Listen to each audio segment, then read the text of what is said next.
it's within the dressing room. Whether you're on the pitch or not on the pitch, whether you're injured or not injured.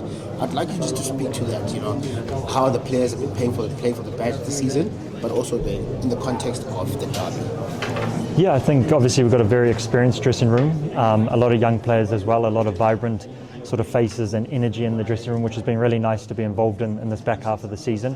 Obviously joining in January, now I'm starting to get the dynamic of the dressing room, who the sort of the senior players and the voices who obviously speak up in the tougher times or keep everyone going in the good times.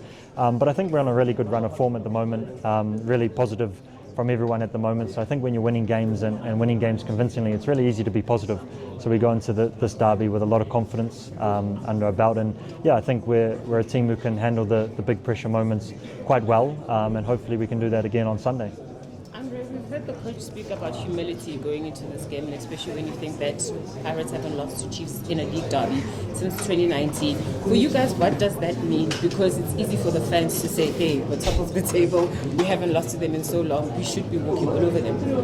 Look, I think the PSL is a really tough league. I think on any given day, teams can show up like we saw with Stellenbosch last night and Sundowns, that they can show up and really give you a good game. I think Chiefs have been in good form recently as well, which is a bit different to the first derby. So I think we are analysing them very, very hard, obviously, training really hard, and our preparation's been good.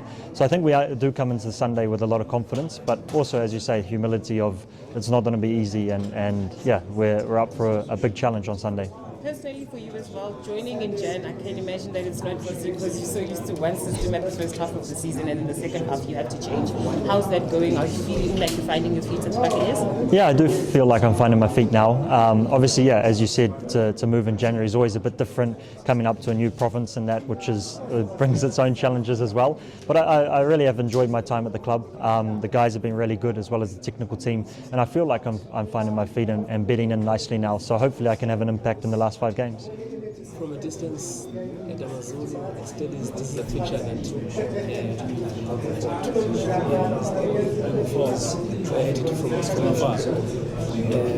Ever thought that you was part of it? Look, I think it was a bit surreal the last derby, obviously sitting there on the bench, seeing the vibes in the stadium, the atmosphere was incredible.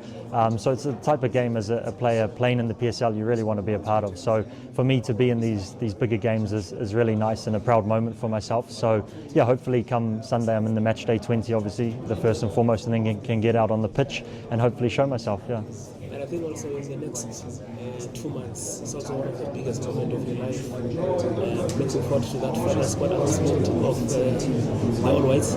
Yeah, I think, like I've said to a few people, obviously there's a lot of people in the Betway Premiership who have aspirations to get to the World Cup. So a lot of sort of nervous wait for the next 2 months, but really hope I can get to the World Cup. Obviously just to represent Pirates at the World Cup would be incredible, and to be on the biggest stage in world football is something everyone dreams of. So hopefully I can get there. Also wear black and white there. Yeah, correct.